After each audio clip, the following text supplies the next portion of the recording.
Assalamualaikum warahmatullahi wabarakatuh. Perkenalkan, saya Alvista Oksaristiana, program studi agribisnis dari Politeknik Negeri Banyuwangi dengan NIM 020.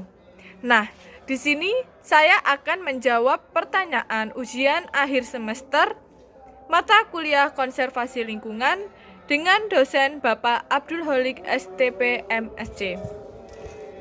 Nah, di sini saya akan menjawab soal pertama, yaitu jelaskan siklus hidrologi secara detail.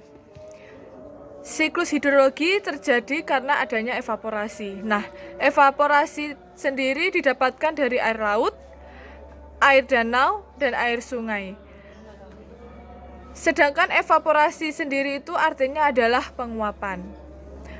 Penguapan yang langsung terjadi dari water body yang disebut dengan evaporasi ini, tapi sedangkan penguapan dari tumbuhan disebut dengan transpirasi.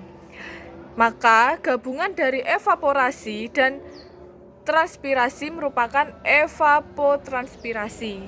Nah, ketika evapotranspirasi sudah naik, kemudian membentuk gumpalan, yaitu disebut dengan awan.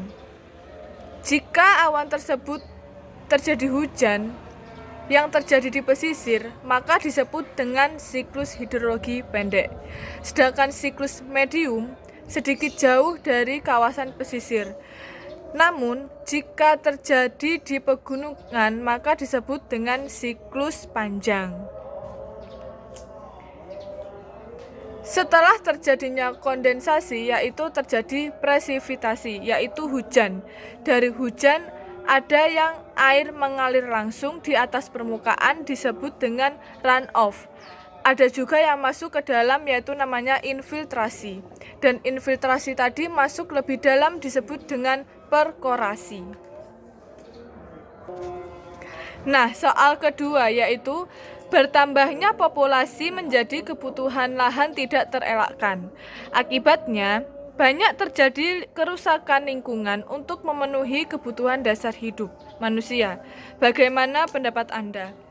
Jadi, pendapat saya yaitu terkait hal tersebut, pemerintah harus lebih sigap dan lebih bijak dalam mengelola lahan, di mana lahan yang sangat berproduktif seperti sawah itu dilarang untuk didirikan perumahan atau pembangunan lain. Dan juga dilakukan transmigrasi. Di sini gunanya untuk menyebarkan penduduk di wilayah yang padat ke wilayah yang lain. Contohnya seperti di Jakarta. Di Jakarta kan sudah banyak penduduk. Jadi perlu adanya transmigrasi, yaitu perpindahan penduduk ke wilayah yang sedikit pemukimnya seperti di luar Jawa, contohnya. Dan memberikan edukasi kepada masyarakat terkait rumah hijau yang memanfaatkan lahan sempit seperti hidroponik, karena untuk membantu memenuhi kebutuhan pangan pribadi. Jadi masyarakat perlu diberikan edukasi. Jadi di setiap rumah diberikan edukasi bagaimana memanfaatkan lahan sempit menjadi lahan penanaman. Bisa penanaman sayur untuk dikonsumsi secara pribadi. Selanjutnya yaitu soal ketiga. Bagaimana pendapat Anda mengenai upaya yang telah dilakukan masyarakat Indonesia dalam menanggapi isu-isu lingkungan? Nah, jawaban saya yaitu menurut saya pribadi, upaya yang telah dilakukan pemerintah itu cukup baik dengan mendorong masyarakat untuk membersihkan aliran sungai, membuang sampah di tempatnya, mengurangi penggunaan bahan plastik. Namun, upaya tersebut tidak didukung dengan adanya ketegasan dalam hukum bagi masyarakat yang melanggar.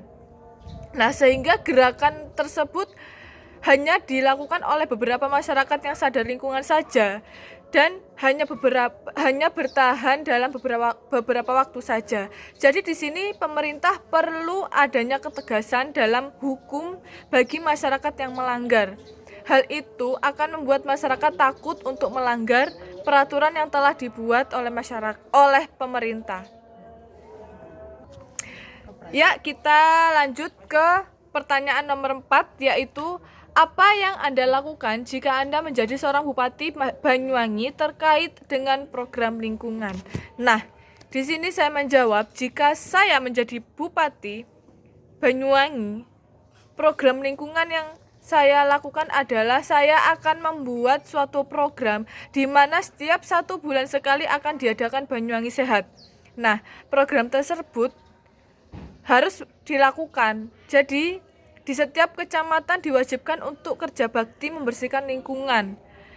Nanti akan ada petugas dari dinas untuk keliling melihat kebersihan lingkungan di setiap desa.